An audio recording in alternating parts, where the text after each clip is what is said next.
ছুঁলেই শুরু হয় গল্প, রং উঠলেই খুলে যায় স্মৃতির দরজা। পাতায় বোনা শিকড়, আঁচলে মাখা আবেগ, এই তো সেই ক্যানভাস যেখানে শিল্প, শিকড় আর স্নেহ মিশে এক হয়ে যায়। যখন প্রথম হাতে আঁকা আসন বানালাম তখন আসলে শুধু রং করতে চাইনি, চেয়েছিলাম একটা গল্প বুনতে, যে গল্পটা হয়তো আমাদের সবার ঘরে লুকিয়ে আছে।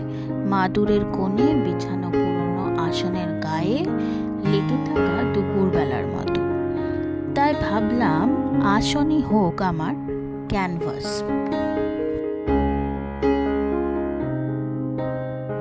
আসন পেইন্ট করতে গেলে প্রথমেই দরকার এক টুকরো ভালো কাপড়। আমি সাধারণত কটন বা মোটা খাদির কাপড় ব্যবহার করি। মাদুরের ওপরেও এরা ভালো বসে আর আঁকার সময় ফাঁক ফোকর কম হয়। রঙের কথা বললে ফেব্রিক কালারই বেস্ট। পার্সোনালি আমি ফেবিক্রিল বা ক্যামেলের কালার ব্যবহার করি। রং যেন একটু ঘন হয়, বেশি জল মিশিয়ে পাতলা করিনি, নইলে শুকোনোর পর ঝাপসা লাগে। নকশার কথা বললে সবসময় আমি কলকা দিয়েই শুরু করি। এই বাঁকা ঘূর্ণিটা যেন নিজের মতো করে পথ বানিয়ে নেয়। তারপর আসে ছোট ছোট ফুল, পাতা আর দাগ। কলকার ডিজাইন অনেক সময় বাড়িতে থাকা শাড়ি দেখে আমি করে থাকি, বা পটচিত্র বা আলপনা থেকে অনুপ্রাণিত হই। তোমরা চাইলে পিন্টারেস্ট থেকেও আইডিয়া নিতে পারো।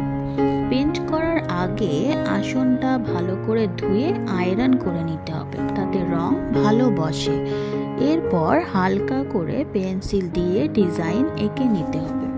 ব্রাশের মধ্যে 0, 1 বা 4 নাম্বার ব্রাশ রাখলে সুবিধে হয়। প্রথমে বড় অংশগুলো রং করে নিতে হবে, তারপর ডিটেল করতে হবে। শুকোনোর পর পেছন দিক থেকে আয়রন করে নিতে হবে, এতে রং সেট হয়ে যায়। শেষে একটা কথা বলি, শিল্প আসলে শুধু রং বা ডিজাইন না, এটা একটা অনুভব, একটা আসন, এক টুকরো কাপড়, এক টুকরো কলকা।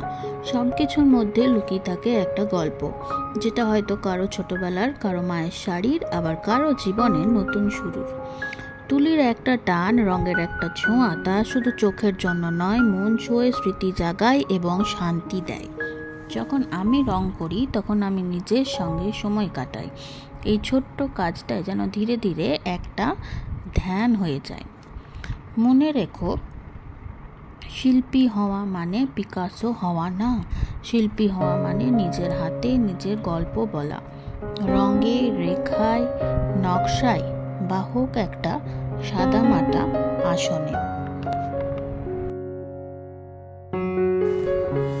তাই চলো আমরা সবাই একটু করে করে আঁকি, নিজের মতো করে, নিজের ক্যানভাসে।